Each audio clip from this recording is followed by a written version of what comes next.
નમસ્કાર. ચાલો આજે વાત કરીએ ગુજરાતની સ્કૂલોની એક ખાસ વાત વિશે, મોર્નિંગ એસેમ્બલી, એટલે કે આપણી પ્રાર્થના સભા. આ દરરોજની પ્રવૃત્તિ આખા દિવસ માટે કેટલી જરૂરી છે એ આજે આપણે સમજીશું, અને એ પણ ઓફિશિયલ ગાઈડલાઇન્સ પ્રમાણે. તો આ આખી વાતને સમજવા માટે આપણે 5 સ્ટેપ્સમાં આગળ વધીશું. પહેલાં તો પ્રાર્થના સભા છે શું, પછી એનો અસલી હેતુ શું છે, એમાં કઈ કઈ એક્ટિવિટીઝ થાય છે, ટીચર્સનો રોલ શું હોય છે અને થીમ્સ કેવી રીતે નક્કી થાય છે, અને છેલ્લે આ બધાથી સ્ટુડન્ટ્સને શું ફાયદો થાય છે. ચાલો શરૂ કરીએ. તો સૌથી પહેલા સૌથી બેઝિક સવાલ, આ પ્રાર્થના સભા, આ મોર્નિંગ એસેમ્બલી એ ખરેખર છે શું? ઓકે, તો ઓફિશિયલી જોવા જઈએ તો પ્રાર્થના સભા એટલે સ્કૂલ શરૂ થતાં પહેલાં બધા જ સ્ટુડન્ટ્સ અને ટીચર્સની એક ડિસિપ્લિન્ડ અને એજ્યુકેશનલ મીટિંગ. પણ આ ખાલી ભેગા થવા જેવી વાત નથી હો. આ તો એક રોજે રોજની વેલ્યુ બેઝડ એકેડેમિક એક્ટિવિટી છે, જેનો હેતુ છે દિવસની શરૂઆત એકદમ પોઝિટિવ રીતે કરવાનો. પણ મનમાં એક સવાલ તો આવે જ, કેમ આ દરરોજની એક્ટિવિટી આટલી બધી ઇમ્પોર્ટન્ટ કેમ છે? આની પાછળનું કારણ શું હોઈ શકે? અને એનો જવાબ આપણને હવે મળશે. ચાલો હવે સમજીએ પ્રાર્થના સભાનો મુખ્ય હેતુ, કેમ એ આટલી જરૂરી છે. જો આના જે હેતુઓ છે ને એ ખાલી ભણવા પૂરતા નથી, બહુ ઊંડા છે. જેમ કે સ્ટુડન્ટ્સમાં ડિસિપ્લિન અને રેગ્યુલારિટી આવે, દેશ માટે પ્રેમ અને સારા સંસ્કાર એટલે કે મોરલ વેલ્યુઝ વધે. એટલું જ નહીં, સેલ્ફ કોન્ફિડન્સ વધે, કોમ્યુનિકેશન સ્કિલ સુધરે, અને હા, દિવસની શરૂઆત પોઝિટિવિટીથી થાય અને ફોકસ વધે. આ બધું જ એનો હેતુ છે. સરસ. હેતુ તો બહુ મોટા મોટા છે, પણ સવાલ એ છે કે આ બધું થાય છે કેવી રીતે? મતલબ પ્રાર્થના સભામાં એકચ્યુઅલી કઈ કઈ એક્ટિવિટીઝ હોય છે? ચાલો જોઈએ. અને સૌથી મજાની વાત તો એ છે કે આ બધું ફક્ત 15થી 20 મિનિટમાં થઈ જાય છે. હા, સ્કૂલ શરૂ થતાં પહેલાં બસ આટલો જ ટાઈમ, એટલે કે દરેક મિનિટનો પૂરેપૂરો ઉપયોગ થાય છે. શરૂઆત થાય છે એકદમ શાંતિથી, પ્રાર્થના સાથે. અને આ ખાલી કોઈ ધાર્મિક વિધિ નથી. આ પ્રાર્થના ભગવાન માટે હોય કે દેશ માટે, એનો અસલી હેતુ છે આખા માહોલમાં એક પોઝિટિવ એનર્જી ભરવાનો, મનને આખા દિવસ માટે તૈયાર કરવાનો.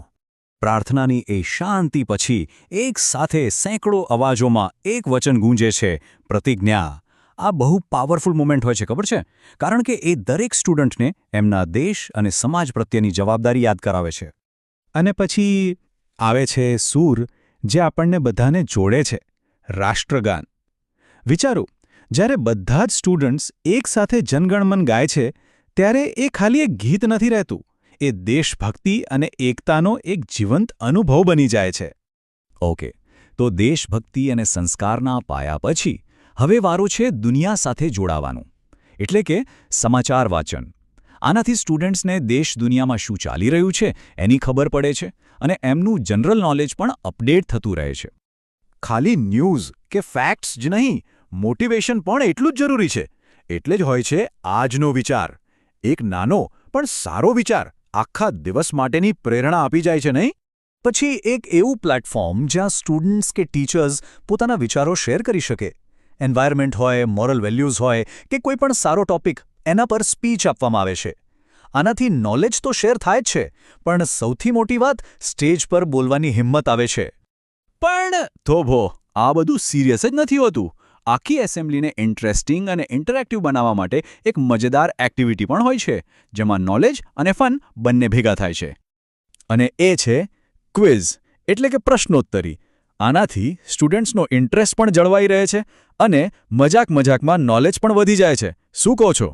હવે જે એક્ટિવિટી આવે છે ને, એના માટે ફક્ત 2 થી 5 મિનિટ જ હોય છે, પણ આટલો ઓછો સમય પણ બહુ જ પાવરફુલ અસર કરી શકે છે. આ થોડી મિનિટોમાં થાય છે યોગ અથવા ધ્યાન. આ નાનકડી એક્ટિવિટી મનને એકદમ શાંત કરી દે છે અને આખા દિવસ માટે કોન્સન્ટ્રેશન વધારવામાં જબરદસ્ત મદદ કરે છે. અને છેલ્લે બધી જ ઇમ્પોર્ટન્ટ જાહેરાતો, સ્કૂલને લગતી કોઈ પણ માહિતી હોય એ અહીંયા જ આપવામાં આવે છે, જેથી બધાને ખબર પડી જાય અને આખા દિવસનો પ્લાનિંગ ઇઝી થઈ જાય. સારું, આટલી બધી એક્ટિવિટીઝ તો જોઈ લીધી, પણ આ બધું વ્યવસ્થિત રીતે ચાલે કેવી રીતે? તો ચાલો હવે જોઈએ કે આખી એસેમ્બલીને ઓર્ગેનાઇઝ કરવા માટે થીમ્સ અને ટીચર્સનો શું રોલ હોય છે. જુઓ, આ સિસ્ટમ બહુ જ ઇન્ટરેસ્ટિંગ છે.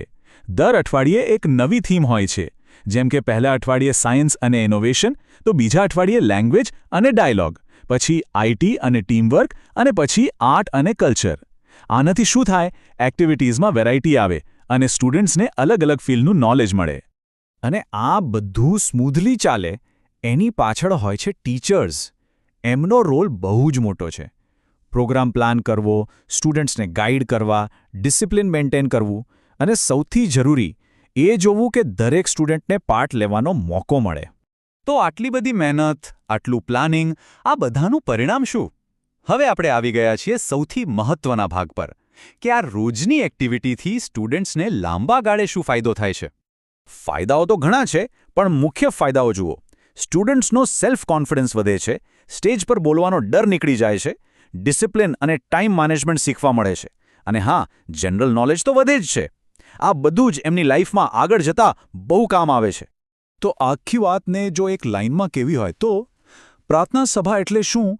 સ્કૂલ શરૂ થતાં પહેલાં થતી પ્રાર્થના, પ્રતિજ્ઞા, સમાચાર અને બીજી શૈક્ષણિક પ્રવૃત્તિઓનો એક પ્રોગ્રામ. એકદમ સિમ્પલ અને ટુ ધ પોઈન્ટ. અને આ બધી વાત આપણને એક બહુ જ ઊંડા સવાલ પર લાવીને મૂકી દે છે કે કોઈપણ સ્ટુડન્ટના આખી જિંદગીના વિકાસમાં ડિસિપ્લિનનું એટલે કે શિસ્તનું સાચું મહત્વ શું છે? આ સવાલનો જવાબ વિચારવા જેવો છે ખરું.